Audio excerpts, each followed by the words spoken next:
The cornfield always had a way of calming me. In the mornings, when the mist still hugged the ground, it felt like a cathedral made of green. By late afternoon, the sun poured through the stalks like liquid gold, and the breeze carried the sweet, earthy smell that only a farmer truly learns to love. That evening, I stood at the edge of my land with dirt under my nails, sweat on my brow, and pride in my chest. I'd worked harder this season than any before. Late nights repairing irrigation, early mornings dragging hoses, whole weekends spent fighting off pests with homemade remedies because money was too tight for chemical sprays. Every blister, every etching muscle had been worth it. I set down my basket of picked ears near the barn and turned back toward the rows, planning to haul in a few more loads before supper. That's when something caught my eye. A curl of smoke rising against the horizon. At first, I thought maybe one of the neighbors was grilling. The HOA president was always bragging about our outdoor kitchen. But then I smelled it. This wasn't charcoal. This was sharp, acrid, wrong. I dropped my gloves and ran. My boots slammed the dirt as I pounded between the tall stalks, every step filling me with dread. The smoke thickened, and soon I heard it, the unmistakable crackle of flames devouring dry husks. I burst out into a clearing where the rows ended near the fence line, and my stomach dropped.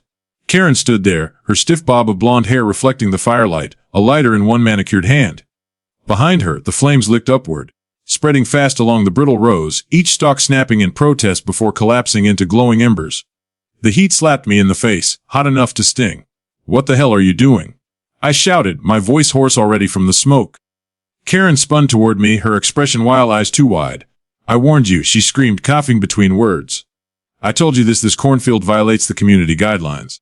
You can't just plant whatever you want like some backwoods farmer." Her voice was shrill, cracking under the roar of the fire, but she didn't back away. She stood with her shoulders squared, the lighter still lit, as if she thought this was some justified crusade. "You set my field on fire." I could hardly believe the words leaving my own mouth. Rage surged through me, but so did helplessness. The flames had already eaten through several rows, climbing higher with every passing second. All that work, all that sweat, all those dreams consumed in orange light before my eyes. I had no choice. She shot back, covering her mouth with one hand as the smoke thickened. "We have standards, and you refuse to listen to reason. I sent you letters, I held meetings, ash standards." I cut her off, coughing hard as ash swirled between us. "This isn't some paint shade on your shutters, Karen. This is my livelihood. This is food. This is my family's land." But she didn't care. Her lips twisted into something ugly, a mixture of triumph and desperation. She jabbed a finger toward the flames as if they were proof of her authority. "The bylaws state that no non-ornamental vegetation can." "Were you insane?" The fire snapped loudly, louder than her voice, as another row went up in a whoosh of heat. Sparks leapt into the sky like fireflies, carried by the evening wind. My chest ached from breathing in the smoke. I stumbled back a step, tears springing unbidden from my eyes. Not just from the sting, but from grief. Months of backbreaking work erased in minutes by one woman's petness. I grabbed a shovel that leaned against the fence and tried to beat down the smaller flames at the edge, but it was useless. The stalks were too dry, the wind too cruel. The fire was alive, and it was hungry. Karen watched me struggle, and for the first time I saw doubt flicker across her face. "You're going to burn down the whole field," I screamed, swinging the shovel like a madman against the advancing line. My arms ached, sweat stung my cuts, but the fire laughed at my efforts. "Fi didn't think it would spread this fast," she muttered, her voice smaller now, cracking like the stalks around us. She took a step back, then another, clutching the lighter like it was proof of righteousness instead of evidence of crime. "So I just wanted it gone. You're destroying everything." My voice broke then, raw with fury and despair. I wanted to lunge at her, to rip the lighter from her hand, to drag her into the flames she created so she could feel what I felt. But the heat forced me back, and reality forced me to think of survival. The fire was moving toward the heart of the field now. I could see it leap from one row to the next, eating greedily. My beautiful corn, the stalks that had grown taller than me, the ears fat and ready for market, were collapsing in waves of fire. It sounded like an army marching through my land, burning everything in its path.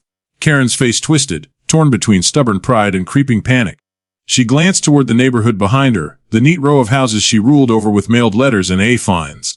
The smoke was already drifting that way, rolling black and heavy. Even from here, I could hear the distant barking of dogs, the shouts of neighbors coming outside to see what was happening. "You're not just burning my farm," I said, voice low and bitter, even as tears streaked down my soot-covered cheeks. "You're putting everyone at risk." For the first time, I saw her falter. Her grip on the lighter slipped, her hand shaking. She opened her mouth like she might apologize, but no words came. The roar of the fire drowned everything out. I dropped the shovel, realizing it was no use. My field was gone. The flames would have their way, and nothing I could do could stop it. All I could do was watch as the dream I'd built row by row, seed by seed, turned into an inferno under the setting sun, and there stood Karen, framed in the firelight.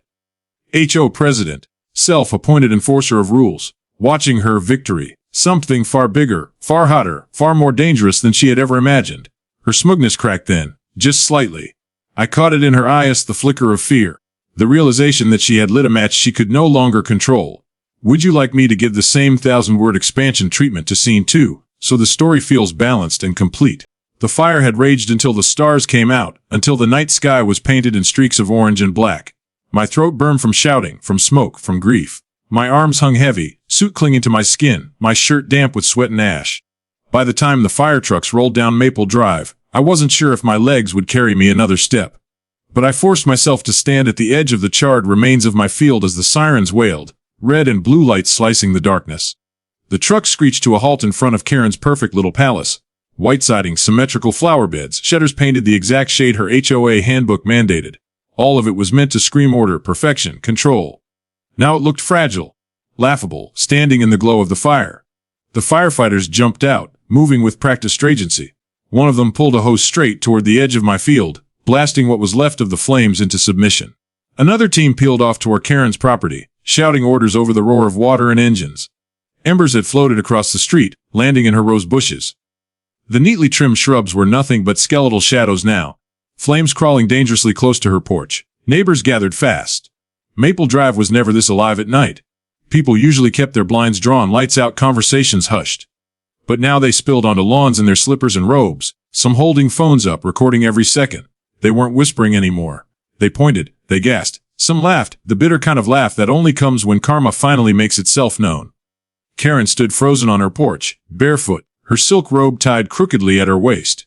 Her face was a mask of panic, a shin cheek streaked with soot, wide eyes them the fire to the firefighters, to the crowd that had gathered to witness her undoing. And in her trembling hand, the lighter still gleamed faintly when the flashing lights caught it. A firefighter spotted it immediately. He climbed the porch steps 2 at a time and barked, "Ma'am, did you start this fire?" His voice was clipped. No nonsense. The kind that expected a straight answer. Karen clutched the lighter tighter as if it might save her, then quickly tried to hide it behind her back. But the crowd had already seen. Murmurs rose like another kind of fire among the neighbors. "Oh, she's the one who started it. I told you she was crazy. She fined me $200 for leaving my trash can out one day. Look at her now." Phones rose higher, cameras zoomed closer. Karen's kingdom of fear, built on letters and fines and threats, was crumbling one recording at a time. "I don't know how this happened," she stammered finally, her voice cracking. She cuffed into her sleeve, the smoke still heavy in the air. "It must have been an accident." The firefighter narrowed his eyes. "You're telling me you just happened to be standing here with a lighter in your hand when the fire reached your house?" Karen's mouth opened and closed like a fish out of water. She tried to laugh, a high, brittle sound, but it died quickly when she saw the stony faces of the men in uniform and the judging stares of her neighbors. Behind me, the fire on my land hissed under the spray of water. Steam rose in thick clouds, carrying with it the smell of wet ash. My heart ached as I stared at the blackened stalks, nothing left but charred gravestones cones. My farm was gone. But as I turned my gaze back to Karen, I felt something new stirring in my chest. Not just grief, but justice. One of the firefighters called over his shoulder, "We're gonna need the fire marshal out here." Possible arson. Her word hit Karen like a slap. Her eyes widened and she shook her head violently. "Arson? No, no, no, you don't understand. I'm the HOA president. I was only trying to enforce the rules."